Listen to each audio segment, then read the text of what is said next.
दोस्तों, मैं आशीष कुमार, प्रवक्ता रसायन विज्ञान, रायका जोलाकोट। मैं यहाँ पर कक्षा 12 के चैप्टर नंबर 4 को डिस्कस करने जा रहा हूँ। चलिए दोस्तों, स्टार्ट करते हैं चैप्टर नंबर 4, रासायनिक बलगति। रासायनिक बलगति को इंग्लिश में कहते हैं केमिकल काइनेटिक्स। केमिकल का मतलब होता है रासायनिक अभिक्रियाएं और काइनेटिक्स का मतलब होता है वेग। तो इसकी परिभाषा जो होगी बच्चों, वो इस प्रकार से होगी कि रसायन विज्ञान की वह शाखा जिसमें रासायनिक अभिक्रियाओं की दर या फिर वेग, दर और वेग एक ही चीज है, तथा वेग को प्रभावित करने वाले कारकों का अध्ययन किया जाता है, रासायनिक बलगति कहलाती है। तो इस चैप्टर में हम रासायनिक अभिक्रिया की वेग को अध्ययन करेंगे। तो यहाँ पर अभिक्रिया की दर या वेग जो है उसकी डेफिनेशन इस प्रकार से है कि इकाई समय में किसी भी क्रियाकारी पदार्थ या फिर अभिकारक या तो उत्पाद के सांद्रण में होने वाले परिवर्तन को रासायनिक अभिक्रिया की दर या वेग कहा जाता है। Okay, the rate of a chemical reaction may be defined as the change in concentration of the reactant और any of the product per unit time.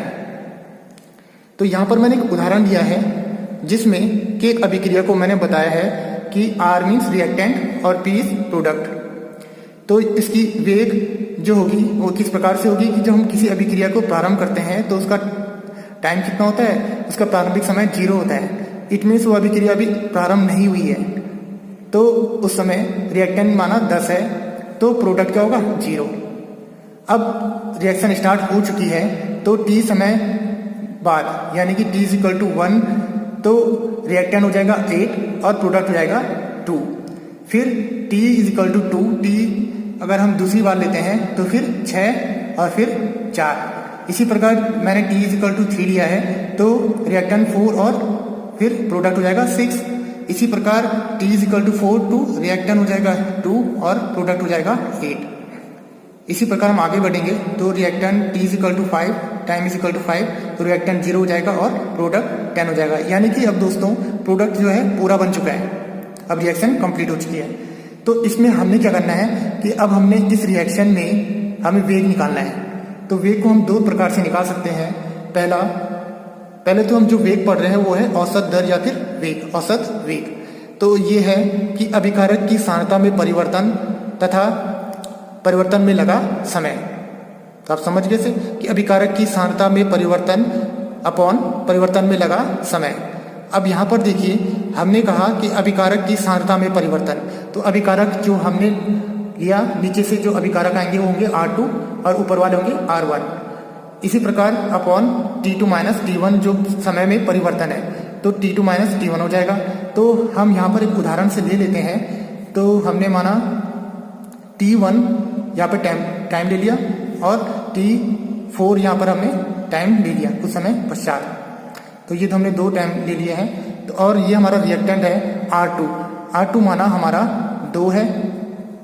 तो इसको आप सॉल्व करते हैं। R2 की वैल्यू हमने रखी यहाँ पर 2 और इसी प्रकार हमने R2 लिया 8, तो ये हो जाएगा -8 अपॉन समय लिया हमने,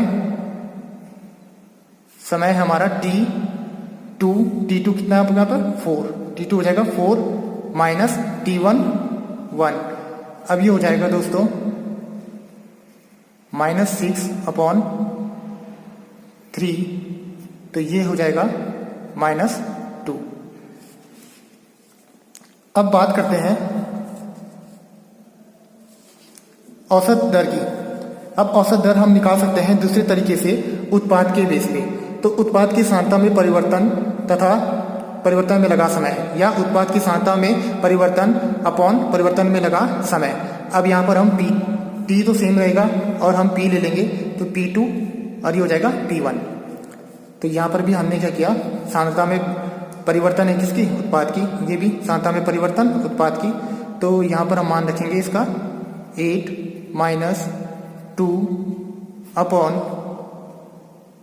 4 माइनस 1, तो ये हो जाएगा दोस्तों 6 अपॉन 3। तो ये भी माना है आपका +2। अब ये +2 है, ये -2 है। तो यहाँ पर हमें बहुत जरूरी है समझना कि जब हम अभिकारक के हिसाब से इसको निकालते हैं तो हमारा आंसर आता है -2, और जब उत्पाद के हिसाब से इसको निकालेंगे तो आंसर आएगा +2। तो इनका वेग निकल आएगा। अब इसके वेग, क्योंकि ये माइनस इसलिए आया है दोस्तों, क्योंकि जब कभी रिएक्शन कंप्लीट होती है तो रिएक्टेंट जो होगा घटेगा और प्रोडक्ट जो है बढ़ेगा। रिएक्टेंट घटता जा रहा है और प्रोडक्ट बढ़ते जा रहा है, इसलिए रिएक्टेंट तो कम होगा, इसलिए आंसर क्या आएगा माइनस में। अब हमें इसे समान करने के लिए अपनी तरफ से इस सूत्र में माइनस लगाना होगा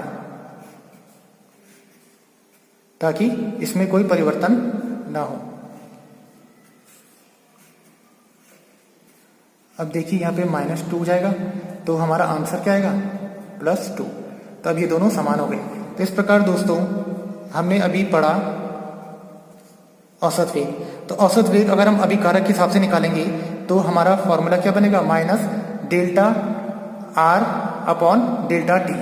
डेल्टा का मतलब होता है परिवर्तन। तो यहाँ हो जाएगा Δr = अभिकारक की सांद्रता में परिवर्तन, जहाँ R2 - R1 हुआ, और Δt हो गया T2 - T1। इसी प्रकार हमने औसत वेग निकाला उत्पाद के हिसाब से, तो उत्पाद में भी क्या आएगा, ये आ जाएगा प्लस में। तो प्लस ΔP/Δt, जहाँ ΔP हो जाएगा उत्पाद की सांद्रता में परिवर्तन, P2 - P1, और Δt = T2 - T1। अब हम लोग ये समझ चुके हैं कि अभिक्रिया की इकाई दर क्या होती है। तो आप अब ये समझ चुके हैं कि अभी बात कर रहे थे औसत वेग की। तो औसत वेग जो हमारा निकला है उत्पाद और अभिकारक के हिसाब से। तो अगर हम अभिकारक के हिसाब से देखें तो माइनस लगाना पड़ेगा, और उत्पाद के हिसाब से हमें इस पर प्लस लगाना पड़ेगा। तो -Δr/Δt और plus Δr/Δt,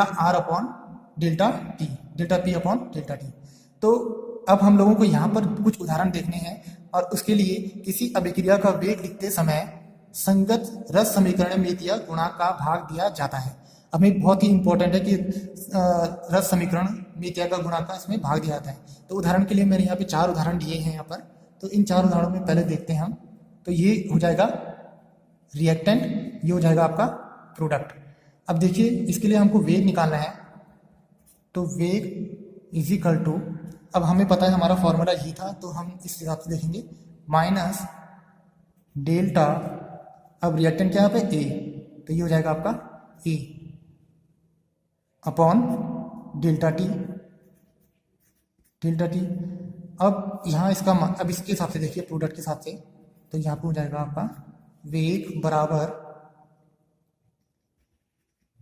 ΔB upon ΔT।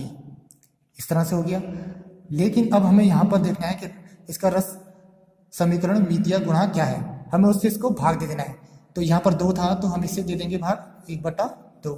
यहाँ पर 3 है तो 1/3। इस प्रकार से हमारा मान निकल आएगा। अब देखिए दूसरा उदाहरण, इसके लिए हम क्या करेंगे, वेग निकालेंगे। तो ये क्या हो जाएगा, इस एक के लिए निकालेंगे तो यहाँ पर हमारा P है, तो ΔP अभिकारक है, इसलिए क्या आएगा माइनस अपॉन, फिर क्या बताया था मैंने, ΔT। अब यहाँ पे गुणा क्या था 2, तो यहाँ पर 1/2 से हमने इसको भाग दे देना है। इसी प्रकार वेग बराबर Q ΔQ। अब यहाँ पर प्रोडक्ट है इसलिए क्या आएगा प्लस में आएगा, तो प्लस अपॉन ΔT।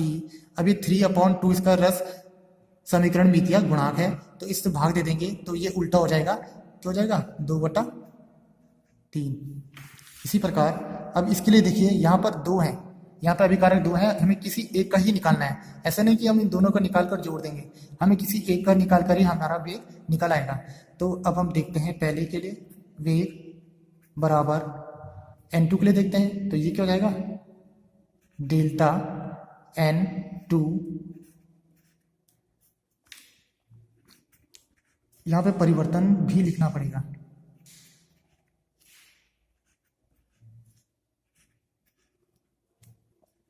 तो दोस्तों यहाँ पर परिवर्तन सांद्रता मैंने यहाँ पे लिख ली है, तो ΔT इतना हो गया, यह आएगा माइनस में। इसी प्रकार इसके लिए भी देखेंगे, वेग H2 का सांद्रण ΔH यहाँ पर भी माइनस अपॉन डेल्टा टी। अब इसके लिए देखिए, अब इसका रस विद्युत गुणांक तो 1 था, इसलिए 1/1 से भाग देंगे। इसको भी हम क्या करेंगे, 1/3 से भाग दे देंगे। अब लास्ट अच्छा हमारा वेग बराबर NH3 खली सांद्रता डेल्टा, अब ये प्लस में आएगा अपॉन डेल्टा टी। अब इसका गुणांक है 1/2। इसी प्रकार लास्ट रह गया हमारा वेग बराबर HI का परिवर्तन डेल्टा, यहाँ पर माइनस आ जाएगा और ये 1/2 डेल्टा टी। अब इसका भी हम अलग अलग निकाल सकते हैं। वेग बराबर H2 का परिवर्तन और डेल्टा टी, ये प्लस में आएगा। फिर इसी प्रकार वेग बराबर I2 अपॉन डेल्टा टी। तो दोस्तों इस प्रकार से हमारे वेग निकल आए हैं।